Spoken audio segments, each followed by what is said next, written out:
Hello! చూసారు కదా! Egg fried rice చాలా టేస్టీగా హోటల్ స్టైల్‌లో, అది కూడా ఏమి మసాలాలు యాడ్ చేయకుండా 10 మినిట్స్‌లో కంప్లీట్ చేసేయొచ్చు. ట్రై చేసేయండి ఒకసారి. దీనికోసం 2 ఎగ్స్‌ని శుభ్రంగా ఒక గిన్నెలోకి తీసుకొని దాంట్లో సాల్ట్ ఇంకా పెప్పర్ యాడ్ చేసుకొని చక్కగా బీట్ చేసి పక్కన పెట్టేశాను.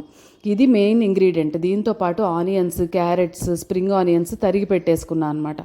ఫస్ట్ కడాయిలో ఆయిల్ వేడి చేసుకొని దాంట్లోనే ఎగ్ వేసుకొని ఈ బీట్ చేసుకున్న ఎగ్ని వేసుకొని ఆమ్లెట్ టెక్స్చర్లో మంచిగా చిన్న చిన్న ముక్కలుగా కట్ చేసేసి పెట్టేసుకున్నాం. దీనివల్ల ఫ్రైడ్ రైస్ నీసు వాసన రాకోకుండా ఉంటుంది, డైరెక్ట్గా ఎగ్ యాడ్ చేయకపోవడం వల్ల.